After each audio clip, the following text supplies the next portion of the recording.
Hey guys, I'm Melinda with the blog eatingbuckets.com, and I am super excited to dive into a series with you talking about how you can grow enough food in your garden to live on for a year. Now, if you don't want to be one of those gardeners that grows enough food to live on for a year, you can be a gardener who grows what you love to eat in your garden and just amend your current diet or lifestyle with the food that you grow with your own hands and all of the beauty of the environment around you. So if you're new to following me or eating buckets in general, I'll tell you just a little bit about me and about our journey here. We live on a 5-acre farm in an old farmhouse that we're restoring, so we're going to actually talk a lot about that this year because we've got a few big projects that are coming to completion in the next month or two.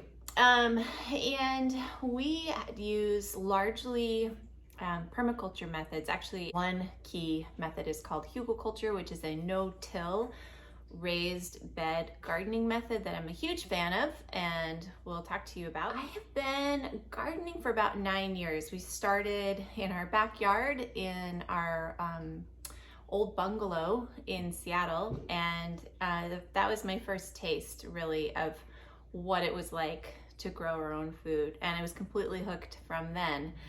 I grew a ton of food at the house in between Seattle and our now farm. And so with those three housing perspectives, I'm able to talk with you about some fundamentals of how to grow food in different environments and how to grow it effectively and sustainably, and also to get the most out of your space, whether you're working with a balcony, a windowsill, a deck, a front yard, a backyard, side yards, or more space like we have in our small farm. I do want to encourage you, no matter where you are and where you're living and what kind of space you have to work with, if this is something that is inspiring and interesting to you, starting now with the space that you have, even if it means that you have a larger goal in the future of going to a different space, it's worth every step that you take now, because when you arrive at your dream farm or your dream homestead or even your dream urban home, you will have all of these skills in your back pocket and you'll be able to just kind of hit the ground running.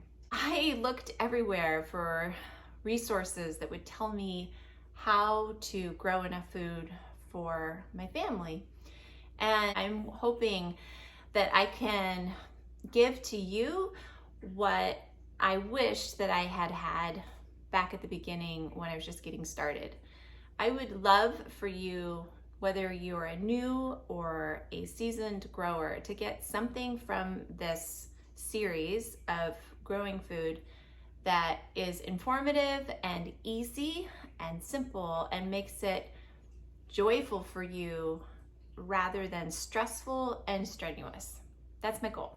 So do give me your feedback along the way. Ask any questions that you have. No question is too big or too small. If I can't answer it, I'll just tell you. And chances are I will be able to direct you to some of the incredible resources in my community of friends and gardeners who will probably know the answer to your questions. I'm going to start talking with you specifically kind of high level, like looking at the space that you have and organizing that so that you have just like a really clear plan to move forward with. Then I'm going to talk to you about how to work within the spaces that we'll identify together and what you're going to want to plant there and how you can plant those items throughout the year to get the most out of that space and out of your efforts. I'm also going to talk about some of the sort of unforeseen impacts of gardening and growing your own food, and how to prepare for what is an inevitable love of the food that you're going to grow, and sort of being prepared for growing more than you probably think you need. My dog just came down to visit. So So we'll talk about that. The sustainability journey is super fascinating, and it's interesting for each one of us. It's going to be a different story for you than it might be for me. And like people say, it's sort of like a rabbit hole. You'll start your journey maybe with an idea of what you're hoping to get out of this, and suddenly you'll find yourself wanting to do so much more than you did originally. And that's really cool, because I think that that part of the journey is possibly the most fun. You don't know where all of this is going to take you, and you don't know what sort of simple joys you're going to find along the way until you begin. So first, let's talk about how you look at your space and grow your food based on what you have to work with, the sun elements, and what sort of a grower you're planning to be. All right, so let's dive in.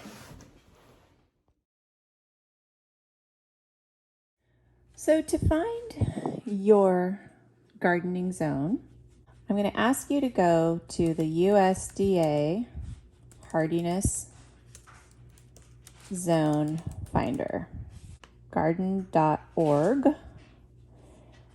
and you are going to find a little box that you can enter in your zip code. Mine is 98110. It's going to show me that my zone is zone 8B. Here's a zone map. I want to show you what this looks like. Here we are up here on Bainbridge Island, just outside of Seattle on this little island here. As you know, you might know, the Pacific Northwest is known for a ton of rain. And yet, according to this map, which I can tell you from experience is accurate, we get a fair amount of sun and we get a pretty long growing cycle. In our zone, we can start planting as early as March and continue harvesting as late as November and December.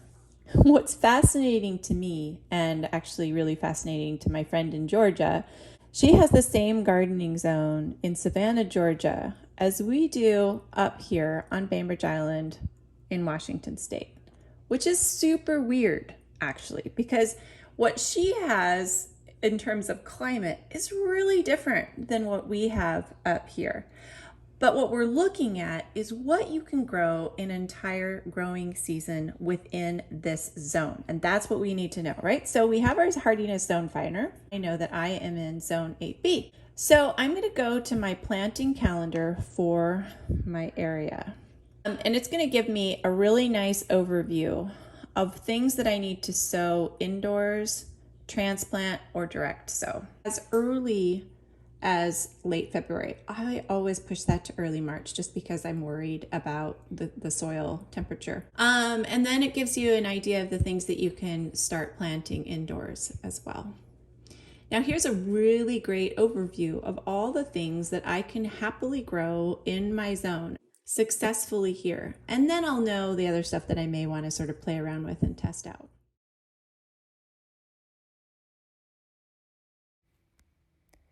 So one nice free app is called Seed-to-Spoon, and you can download it to your phone or your computer and enter in your location. It can also just, you can use your GPS locator and it will find you if you want. You also don't have to do that. You can just do it manually. And it will go through all of the fruits and veggies that grow well in your gardening zone. And it will also go through lots of details about it, whether it's perennial or annual, what sort of sun or shade requirements. And it's really neat. You can actually search for a particular item and it will go through for you some of the key planting information that you might want to take into account. So then the next thing that we're going to do is look at the actual sun zones around your property. So I'm going to go to Google Maps and I'm going to enter in my address. I went to my old property that I used to live in Seattle. And the cool thing is that it shows you, in case you're remotely dyslexic, like a lot of us are, it shows you the south facing part of your property is always down on a Google map, right? So we know that on this particular property that I had, you can even see my old garden beds here that somebody's still using and they're still flourishing. So what I know by looking at this is that this south facing yard was successful because south facing areas have a lot of sun.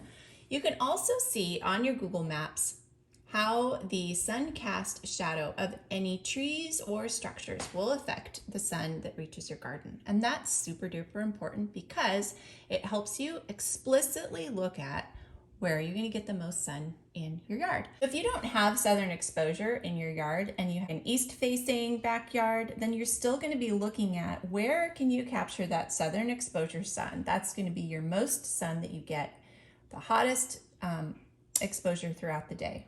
You can even see here, which I know to be true from having lived in this place, that there was a fair amount of light that we got along the side. I could have planted things there. There's a lot of sun that you can capture here. There might have been some tree trimming that I could have done to my old apple tree. And this particular tree looks like it has grown huge. It's a big maple. And that could be an opportunity to, again, do some trimming to really capitalize on space. This was a 6,500 square foot urban lot. And what I'm wanting to explain to you is that the amount of space that I had in this old space, I could have grown probably as much as I grow on our 5-acre farm, because I don't use all 5 acres to grow what we grow. So let me show you what we have in our new place. Here is our farm. Okay, so here's what we have that we work with here. Right here we have a newly tilled field that I will show you in future videos that I used specifically for corn and squash and beans, and that was about it, just in this one section. Here's my hugelkultur beds. These are the no-till raised beds. As you can see, this is the south. It has a lot of southern exposure sun. These two beds in particular have almost all day sun. These two beds get totally affected by these trees here and my writing studio here. So as the sun circles around, eventually it gets behind these trees and there's a shadow cast over this area of my garden beds.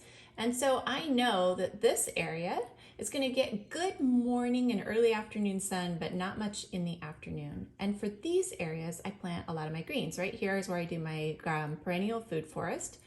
Here is where I do all my cucumbers and radishes, and actually play around a lot with cruciferous veggies. My broccoli and cauliflower and cabbage are in there. And then here is where I've always done my tomatoes and peppers, and really the ones that need lots of sun. Unfortunately, this area got attacked with blight, so I'm gonna have to pick a new area for my tomatoes. But what I know is that I'm gonna pick an area probably somewhere in here that's going to get a ton of sun, and I will grow beautiful tomatoes. So that is sort of how you can see that even though this is a 5-acre space, and actually this is just representing about 2.5 acres, I have another 2.5 acres over here, this is where we grow all the food that we live off of for the year. Recently, we added in right in front of our house some kitchen garden beds. Those do not get much sun. They get a little bit of sun, as you can see right in here, but as the sun travels, I get some morning sun from back here. I get a little bit of afternoon sun, and then I get some pretty good late afternoon sun. And that's where I put most of my lettuces and herbs, anything that's quick to bolt.